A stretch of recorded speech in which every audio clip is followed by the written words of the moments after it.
The sky over New Mexico was clear that morning. The sun rose like it always did, painting the desert with warm colors.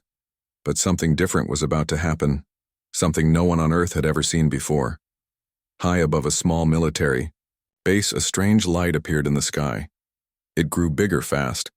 It wasn't a plane or a bird or even a weather balloon. It was a ship. A big, smooth, silver ship shaped like a teardrop. It hovered silently, casting a dark shadow over the land. Inside, the base alarms went off. "Unknown object detected," said a voice over the loudspeaker. "All units report to stations." At the control center, Captain Liam Harper stood with his arms crossed. He was a tall man with short hair and tired eyes. He had seen many drills, but this didn't feel like one. Next to him, Dr. Nora Bell watched the screen. She was a scientist who worked with advanced tech. Her face was pale as she stared at the alien ship. "It's not ours," she whispered. "No kidding," Liam replied. They both knew what this meant. First contact. The ship landed just outside the base, right in the middle of the desert. Dust flew into the air, and then everything was still again. For a moment, nothing happened. Then, from the side of the ship, a door opened. 3 figures stepped out. They were tall, taller than any human. Their skin looked like smooth stone and their eyes glowed blue. They wore tight suits that shimmered in the sunlight. One of them raised a hand and made a motion, like a greeting. Liam and Nora walked out with a small team. Soldiers followed, behind, dressed in full gear, hands near their weapons. But they didn't draw them. Not yet. As they approached, the leader of the aliens spoke. His voice came through a translator device on his chest. "We are the conquered of 12, he said.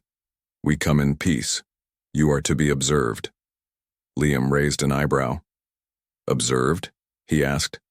"Yes," said the alien. "Your world has shown signs of technological growth. We must ensure you do not become a threat." Nora stepped forward. "You traveled across space to check if we're dangerous?" she asked. "That is correct," the alien said. "If needed, you will be contained." There was silence for a few seconds. Then Liam smiled. "Well," he said, "that won't be happening." The alien tilted his head. "You refuse?" "That's right," said Liam. "We're not going to let you poke around our planet without permission." The alien's glowing eyes narrowed. "You are primitive," he said. "You cannot stop us." Liam looked at Nora. She gave a small nod. "Let's show them why they shouldn't have come here," she said. Back at the base, someone pressed a button. In the sky above, hidden satellites turned on. From deep underground, machines powered up. Across the country, signals were sent to other bases. Everything was ready. Above the alien ship, the sky flickered. A dome of light formed around the area. The alien leader looked up. "What is this?" Nora smiled. "It's called a force field," she said. "It keeps things in or out." Then, from the ground, 6 metal towers unfolded like flowers opening in the sun. Each tower lit up with energy. Beams of light shot into the sky and connected to form a grid around the alien ship. The ship tried to rise, but it couldn't break free. "Your systems are now offline," said a voice from the base. It was a computer speaking. "You are under observation." The alien leader took a step back.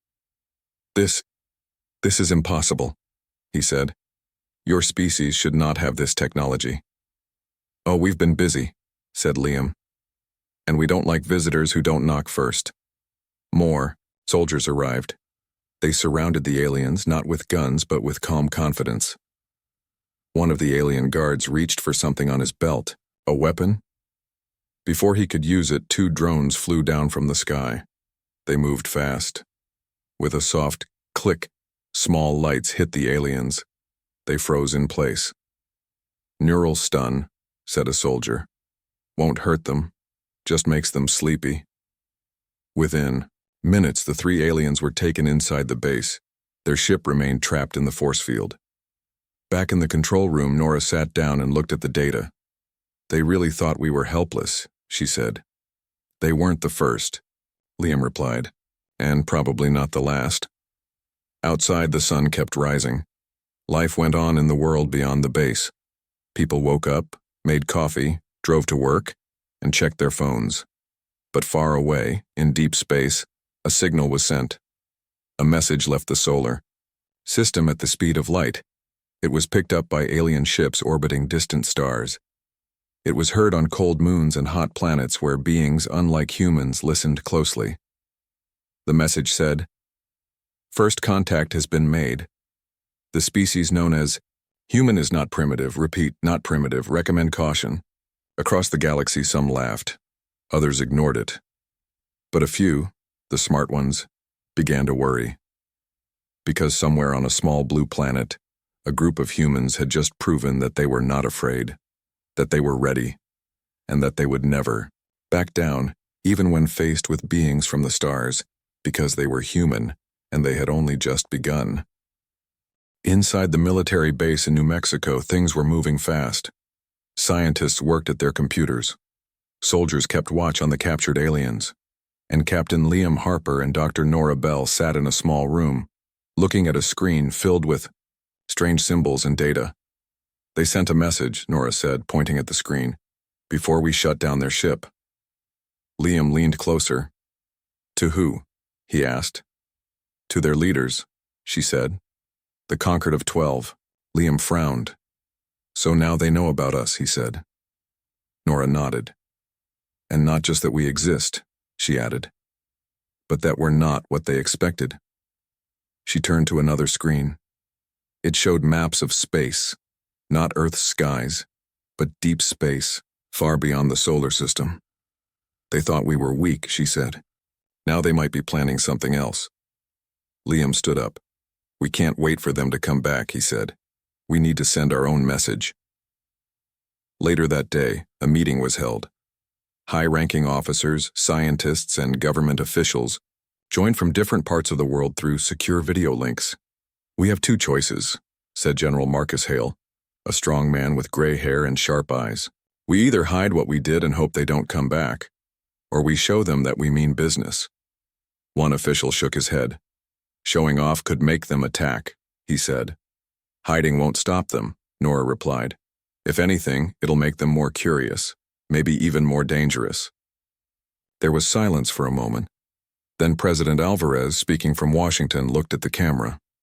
"We are not a species that hides," she said. "We've survived wars, disasters, and hard times. We built this world from nothing. If someone wants to test us, let them know we are ready."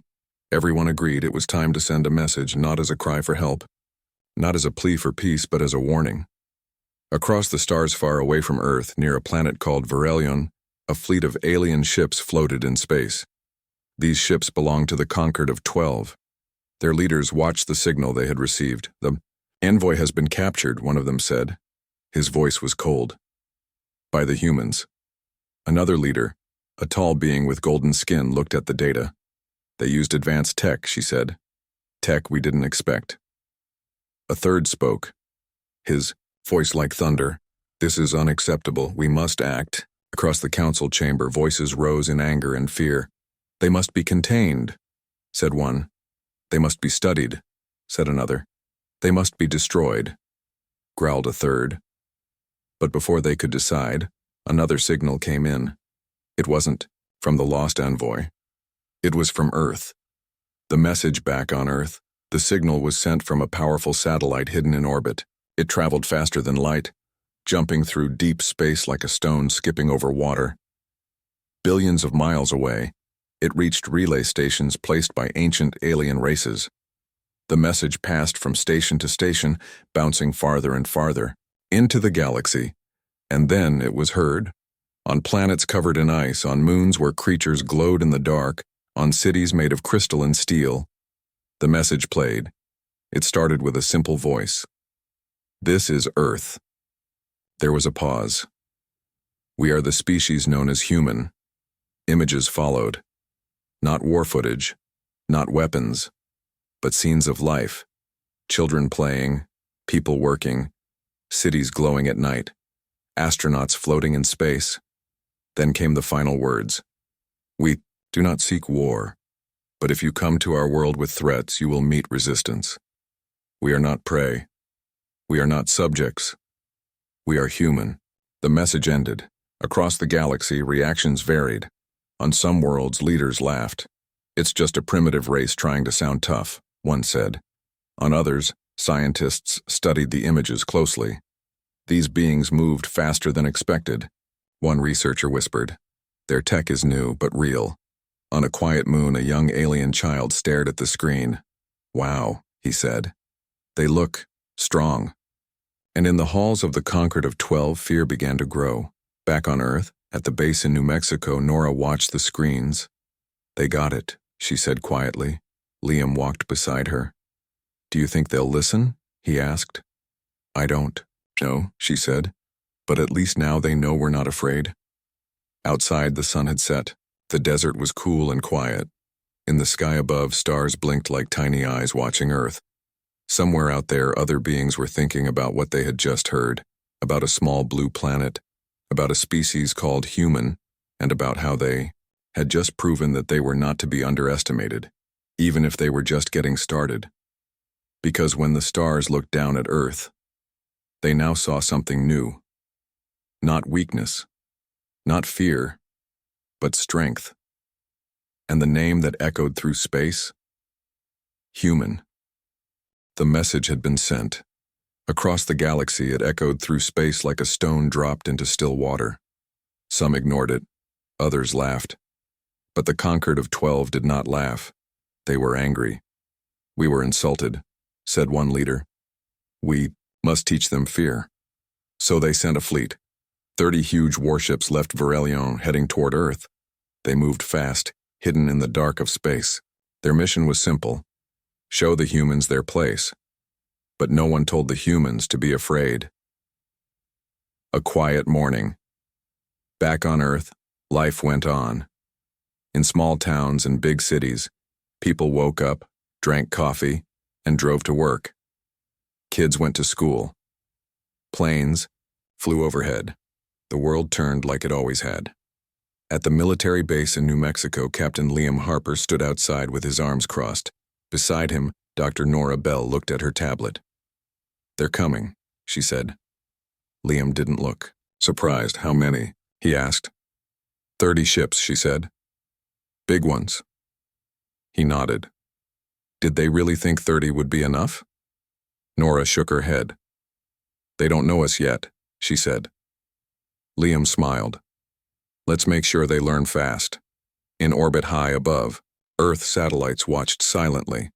Hidden among them were machines built not for spying but for war. They weren't weapons in the old way, bombs or bullets. They were smart, fast, and deadly. Each one carried a single instruction. If hostile, forces enter Earth space or stop them. The alien fleet reached the edge of the solar system. They scanned for signs of danger. They found none. "Earth is defenseless," said one commander. "Then we move forward," said another. The fleet split into groups and began their approach. They entered the orbit of Mars first. No resistance. They passed Jupiter. Still nothing. "Too easy," one pilot muttered, and then, without warning, the sky lit up. Attack from behind the moon, from deep space, from places the aliens never saw. Earth's defenses struck. Lasers cut through the dark. One ship exploded in silence. Another lost power and spun out of control. A third tried to flee, but a drone latched onto its hull and shut down its engines. The attack was fast, clean, ruthless. "Enemy fire," shouted a voice on the command ship. "Where is it coming from?" "No visible sources," came the reply. More ships fell. Some were hit by invisible beams. Others just stopped working. Their computers frozen, their weapons offline. The aliens fought back. They shot at shadows. They launched missiles into empty space, but nothing worked. The enemy wasn't there. And that scared them more than anything. Back on Earth, inside the control room, everyone watched the screens. General Marcus Hale sat in the corner drinking black coffee. "Tell me they're running," he said. Nora checked the data. "They are," she said. "Most of them." "Good," Hale said. "That means they learned something." On the screen, only 5 ships remained. The others had been destroyed or disabled. One ship tried to send a signal home. It failed. All communications were blocked. Earth didn't want the rest of the galaxy to see this fight live. This was a lesson. For now. Aftermath. The surviving ships surrendered. They landed where Earth told them to. Soldiers met them not with guns, but with calm faces. "You're lucky you ran," one soldier said to an alien captain. The alien stared at him. "You're not like other species," he said. The soldier smiled. "Nope," he said. "We're human." Behind them, the sun rose over the desert. The battle had lasted 17 minutes. Not a single human life was lost. Not a single human ship was damaged. Outside Earth's atmosphere, the remains of the alien fleet floated like broken toys. Inside the base, the news spread fast. The world watched the footage online. People cheered. Kids made drawings. Soldiers high-fived. It wasn't just a win. It was a message. A loud one. Across the galaxy on Varelion, panic filled the halls of the conquered. They destroyed half our fleet in minutes. Someone shouted. "They didn't even come out to fight," said another. "This is not possible," growled a leader. "They should not be this strong." But others were silent. They watched the video again, how the aliens fired blindly, how the humans never showed themselves, how quickly the enemy fell. One young officer whispered, "They knew what we'd do before we did." Another said, "They didn't fight like any species we've seen." And a third said nothing. He just stared at the screen, at the symbol that appeared at the end of the video. A blue planet. With one word beneath it, "Human." Back home later that night, Liam stood outside with Nora. "Do you think they'll try again?" she asked. "Maybe," he said. "But next time they won't be so sure." She looked at the stars. "Do you think we're ready for all this?" she asked. He smiled. "We don't have to be perfect," he said. "Just tough enough to make them think twice." Above them, the sky was quiet. But somewhere far away, eyes were watching, thinking, learning, and maybe fearing. Because now, across the stars, one name echoed louder than before.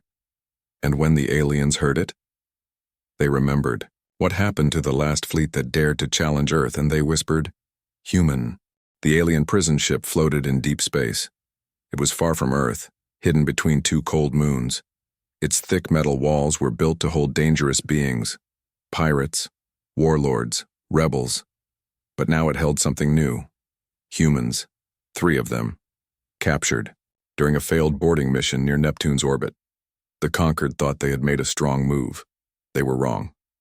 Locked up inside a dimly lit cell, Private Ethan Cruz sat on the floor doing push-ups.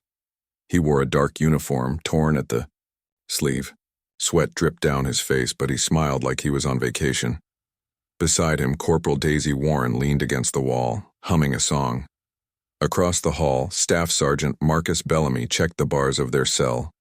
"Solid," he muttered, "but not unbreakable." Ethan looked up. "We're not breaking out," he said. Daisy laughed. "No point," she said. "We're already winning." Outside the cell, a guard watched them closely. His skin was greenish-gray. His eyes were big and black. He wore armor that covered most of his body.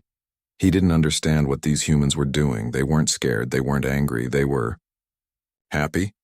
"You should be quiet," the guard said through a translator. "You are prisoners." Ethan stood up and walked to the front of the cell. "We know," he said. "Thanks for reminding us." The guard frowned. "You do not act like others we have captured." "That's because we're human," Daisy said. The guard stared at her. "You are strange," he said. "So we've been told." Marcus grinned. "Strange isn't always bad." Word spread quickly. The prisoners were odd. They didn't cry. They didn't beg. They asked questions. One day, Ethan asked the guard if they could get more water, for drinking or for washing. The guard asked. "Both," Ethan said. "Also, do you guys ever stretch?" The guard blinked. "What is stretching?" Marcus showed him. He bent down, touched his toes, then stood again. "This," he said. It helps your body feel better. The next day, some guards started doing it too. Another time, Daisy offered to help one of the medics fix a broken scanner. They let me touch it, she later told the others. I fixed it. Now they keep asking me how stuff works. Ethan started teaching other prisoners how to do push-ups and sit-ups. Soon, the whole block was waking up early and doing exercises together. Even the alien prisoners joined in. And during meals, Ethan always smiled, he joked, he laughed, he even tried the alien food. I think this tastes like chicken, he said once, chewing slowly. It tastes like sadness, Marcus replied. Everyone laughed, including the guards. The interrogation room back on Verelion, the leaders of the conquered were not amused. They wanted answers, so they sent orders. Bring the humans in for questioning. At first, they tried the usual methods. Dark rooms, bright lights, threats. None of it worked. Ethan sat in the chair like he was at a job interview. Do you know who we are? Asked an interrogator. Yes, Ethan said. You're the guys who got beat up by my planet. The room went silent. Do you fear punishment? The interrogator asked. Ethan smiled. No, he said, because you don't scare me. The interrogator leaned closer. You are alone, he said. You are surrounded by species older and stronger than yours. Ethan nodded. I know, he said, but I'm still not afraid. Later, after the session ended, Ethan walked back to his cell whistling. Behind him, the guards whispered. He doesn't fear death, one said. He thinks he won. Another muttered. But maybe he does. The leak, meanwhile, Dr. Nora Bell back on Earth had been working hard. She had cracked part of the conquered communication network. She found files about Earth, about the attack, about the captured soldiers, and she found something else. Plans for more attacks, for full-scale war. Nora didn't hesitate. She leaked everything, every file, every secret message, every plan. She sent it across the galaxy, to neutral planets, to smaller species, to anyone who might care. The files spread fast, and the truth hit hard. The Concord wasn't just preparing for defense. They were planning to wipe out Earth before humanity became too strong. The reaction was instant. Some worlds stayed silent. Others began to talk. A small planet called Thalrin released a public statement. We warn all species. Do not trust the conquered. They destroy before they understand. Another world, Corven, sent a message to Earth. If you offer protection, we will listen. Back in the prison ship, the guards had no idea what was happening. But the prisoners did. Ethan leaned back, arms behind his head. They're about to learn, he said. Learn what? Daisy asked. That we don't just win battles, Marcus said. No, Ethan added, smiling. We change minds. Across the stars on many worlds, the name human was spoken with awe or fear or hope. Children drew pictures of brave humans, fighting monsters. Scientists studied the way humans moved, talked, learned. Soldiers trained with human tactics. And in the halls of the conquered, leaders argued. They had expected fear. Instead, they had created something worse. Curiosity, respect, and a growing number of species who no longer trusted the conquered, because they had seen it, heard it, felt it.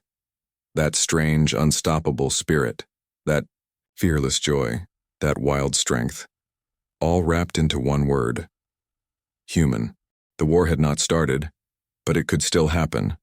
After Earth leaked the Concord's secret plans across the galaxy, many alien species turned away from them. Some even reached out to Earth for help. The Concord was losing control. So they made a new plan. Talk. Peace talks, a summit on a neutral moon. They invited Earth, and Earth said yes. But not with just diplomats, with two teams, one to talk, one to watch. The team's captain, Liam Harper, stood in front of two groups inside a large room at the spaceport. One group wore formal clothes. They looked calm and ready. This was the diplomatic team. Leading them was Ambassador Claire Owens. She was smart, cool under pressure, and had talked peace between countries before. Now she would try to do it between planets. Beside her were other diplomats, scientists, and language experts. Their job? To make sure no war started. The second group looked very different. They wore dark suits, quiet boots, no badges. They didn't smile much. This was the covert team. Commander Jenna Reyes led them. Tall, serious, and always watching, she had done missions like this before. Her team wasn't there to fight unless they had to. Their job? Make sure Earth stayed safe even if that meant playing dirty. Liam walked between both groups. You know what you're doing, he said. Claire, keep them talking. Jenna, keep them honest. Claire smiled. Don't let them see you sweat, she said. Jenna gave a small nod. I don't sweat, she said. Then both teams left. Earth had spoken. Now it was time to listen. The summit begins. The moon was called Eric's 7.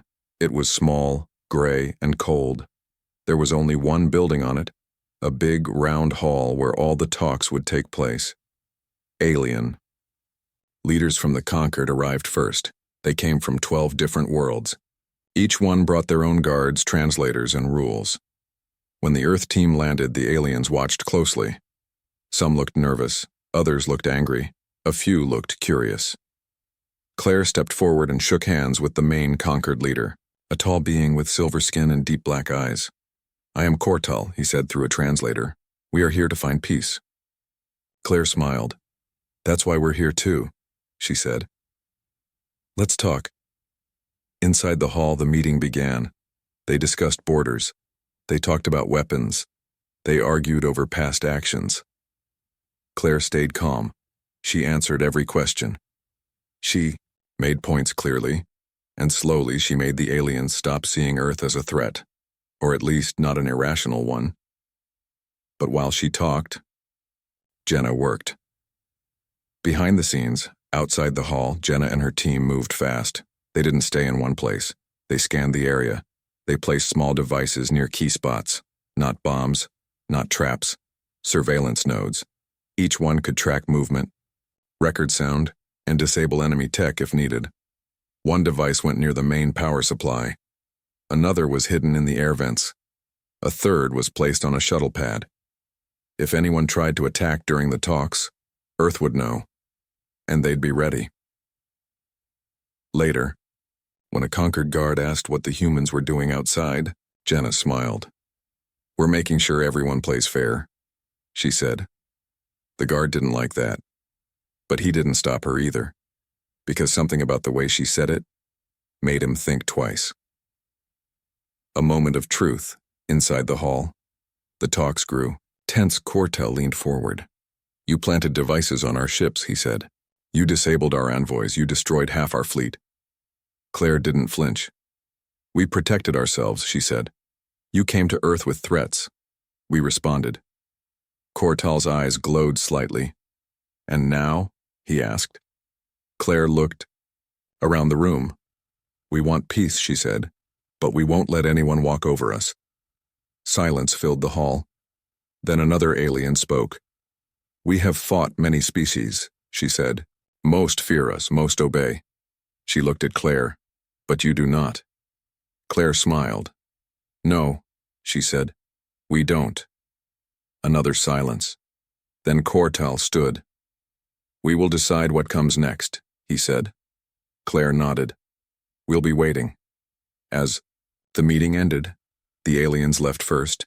They whispered among themselves. Claire walked out behind them. Behind her, Jenna watched from a distance. She gave a small nod. Mission status? Good. Better than expected. Back on Earth, news spread fast. The talks had gone well. No war. No violence. Just words. But also strength.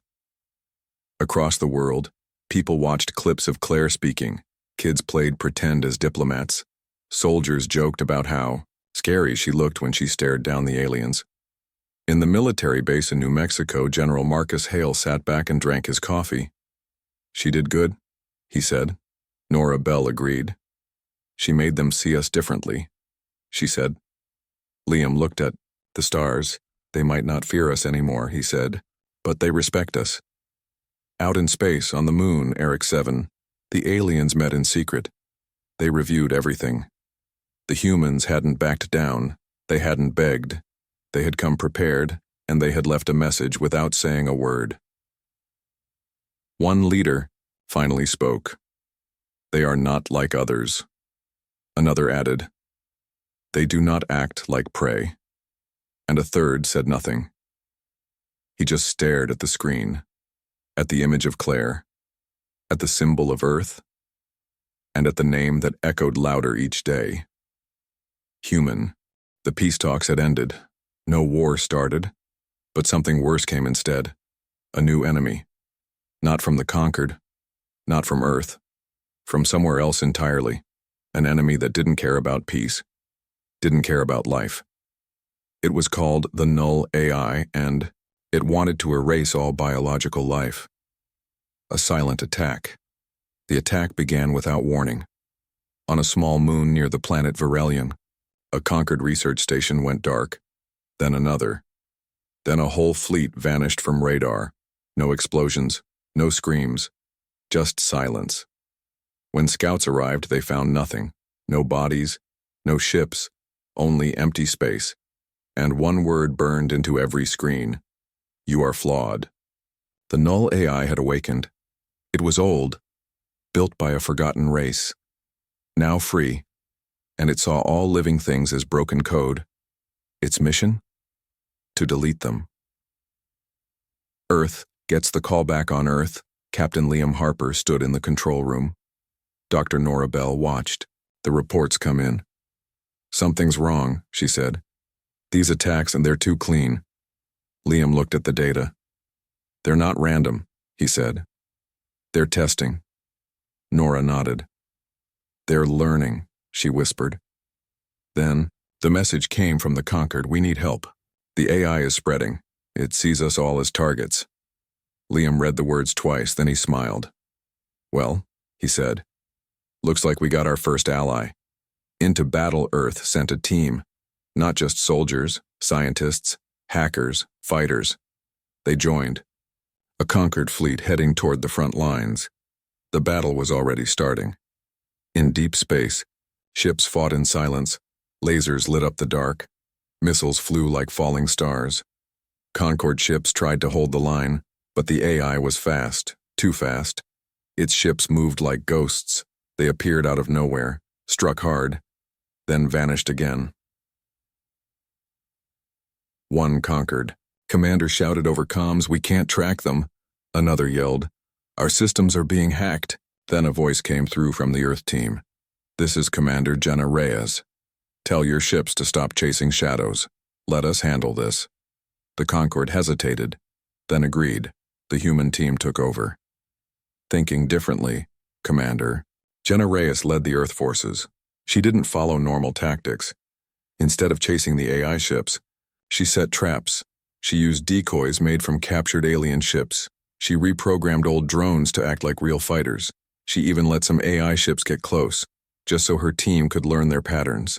And when they did, they struck back. Fast, hard, private.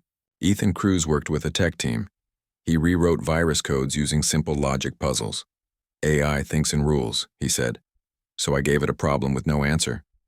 They sent the code into enemy systems and it worked. Some ships froze mid-attack, others turned on each other. Even the Concorde pilots were surprised. This isn't normal warfare, one said. No, Jenna replied. It's human warfare. On the ground, the battle wasn't just in space. The AI landed troops on a frozen world called Rel Kai. Concorde soldiers tried to push them back, but the machines kept coming, strong, fast, unfeeling. Then the human squad dropped in. They came from the sky in dark suits, armed with cold weather gear and big grins. Staff Sergeant Marcus Bellamy led the charge. You see those machines? He asked his team. Yes, sir, they replied. Good, he said. Now let's break some toys. They fought hard, used terrain to hide, set traps in the snow, threw EMP grenades made from scrap parts, and when the AI tried to adapt, humans changed tactics again, They played music through loudspeakers, confused the AI sensors. They built fake bases, drew enemies into ambushes, and when the last machine fell, Marcus stood on top of a frozen hill. He looked at the sky, smiled, then radioed in. Target neutralized. Back at base after the battle, the conquered leaders met with Earth's team. They were quiet, respectful. One leader, a tall being with golden skin, spoke. "You fight differently," he said. Claire Owens, the diplomat, smiled.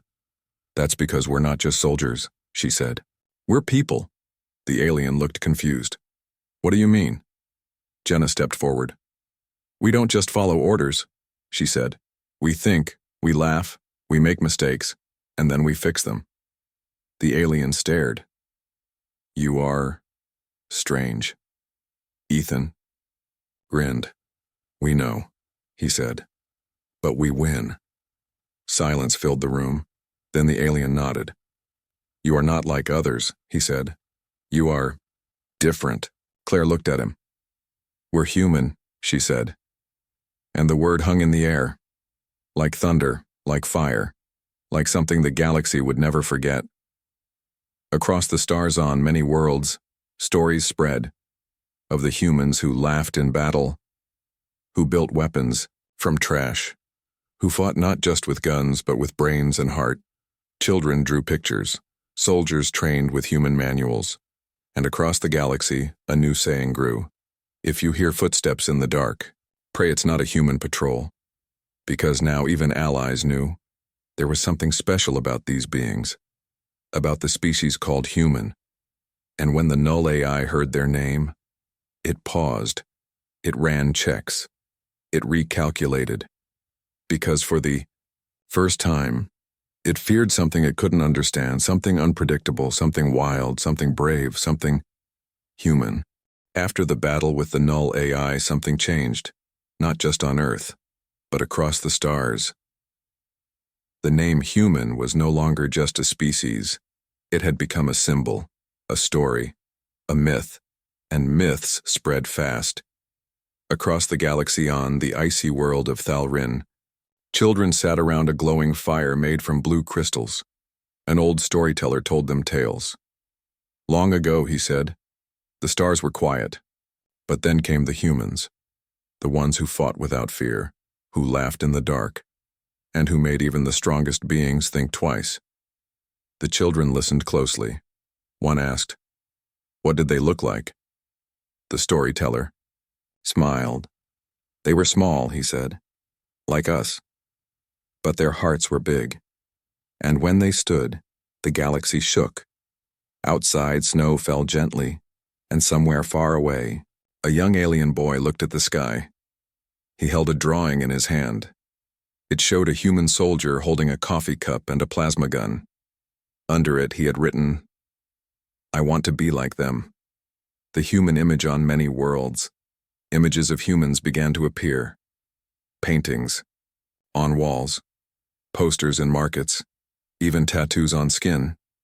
Some showed humans as warriors, fighting machines, standing tall. Others showed them laughing, sipping drinks, playing games, talking to aliens like they were old friends. At a spaceport on the planet, Corvin, a shop sold small figurines. One of them was of Private Ethan Cruz. He was shown doing push-ups beside a confused alien. The tagline read, "Strong, strange, human." Kids bought them, collectors lined up, and one old alien woman smiled as she held one. "I met one once," she said. "He gave me tea." Alien tourists back on Earth, things went back to normal.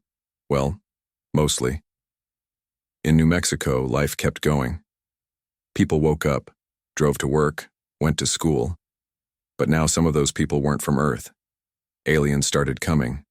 Not as enemies, not as spies, as tourists.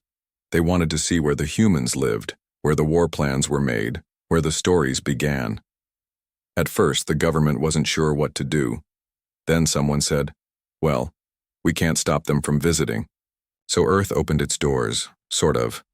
There were rules, no weapons, no spying, and everyone had to wear translator badges. Soon, Alien visitors walked through cities. They visited museums, tried human food. Some loved pizza, some hated spicy food. One alien tried coffee. He jumped up and shouted, "This is fire in a cup." Everyone laughed, including the humans. The human way on a military base near Denver, Commander Jenna Reyes watched a training session. Concord soldiers were learning how to fight like humans. They practiced moving fast, thinking on their feet, using surprise. One alien soldier asked her, "Why do you always change tactics?" Jenna smiled. "Because if we do the same thing twice," she said, "someone might get used to it." The soldier thought for a moment. "That makes sense," he said. Nearby, Staff Sergeant Marcus Bellamy taught a group of young recruits how to build traps using everyday gear. "Remember," he told them, "you don't need the biggest weapon. You just need the smartest idea." Behind him, a small drone flew by. It beeped, then dropped a candy bar on the table. Everyone laughed. Marcus picked it up. "This," he said, "is also part of being human." Peace and coffee at a meeting on Varelion. Leaders from many planets gathered. They talked about trade, about travel, about peace. Claire Owens, the Earth diplomat, sat calmly. She answered questions, made jokes, offered coffee. One leader frowned. "We are in serious talks," he said. "Why offer drinks?" Claire smiled. "Because that's what humans do," she said. "We talk, we share, we make friends." Another leader sipped his coffee. "It's bitter," he said. Claire nodded. "Life is too," she said. "But we still drink it." Silence filled the room. Then the leader smiled. "I understand now," he said. "You are not just fighters." "No," Claire said. "We're more than that. We're people." And with that word, the room felt warmer, like the start of something new, something better. Back home later that night, Captain Liam Harper stood outside the base in New Mexico. He looked at the stars. Nora Bell joined him. "They're starting to see us differently," she said. Liam nodded. "They're finally getting it," he said. "What's that?" "That we're not just strong. We're weird. We're loud. We laugh when we should be scared. And we never give up." Nora smiled. "That's because we're human." Liam looked at her. "That's right," he said. Above them, the sky was clear. Across the galaxy, lights blinked like eyes watching Earth, listening, learning, and maybe hoping. Because now, across the stars, one name was spoken with pride, with joy, with respect, and sometimes with fear.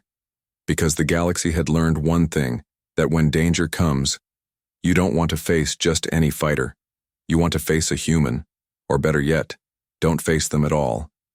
Because now, the stars know, human is not just a name, it's a warning and a promise. The stars were full of stories now. Most of them were about one thing, one name. Human. Across the galaxy, people whispered it, some with respect, some with wonder. But not everyone liked what they heard. On a dark world far from conquered space, a secret meeting was held. A group of leaders sat in silence. They were not part of the conquered. They were something else, something angry. They called themselves the Purifiers, and they had one goal: destroy humanity before it was too late. The fear grows back. On Varelion, the leaders of the Concord met again. They watched reports from across the galaxy. More planets were asking for human help. More species were learning from them. Even trade routes were changing. Earth had become important. Too important. One leader spoke. "They are not like other species," he said. "They do not follow rules." Another added, "They win without trying hard." A third said nothing. He only looked at a screen. It showed a child on a distant planet. The child wore a small, human-style jacket. He carried a toy gun and a coffee cup. Under him, the words read, "I want to be like them." The leader turned away. "This must stop," he said. The attack on Mars.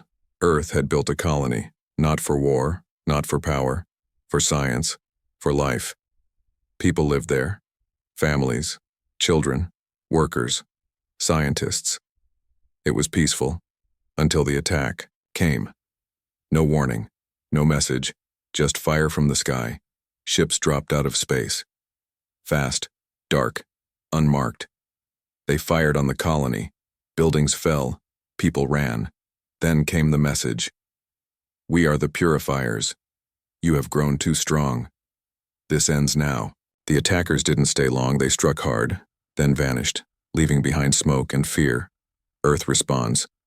Captain Liam Harper stood outside the base in New Mexico. He watched the sky. Behind him, Dr. Nora Bell walked up. They hit Mars, she said. Liam didn't look surprised. Who? He asked. The purifiers, she said. They think we're a threat. Liam smiled.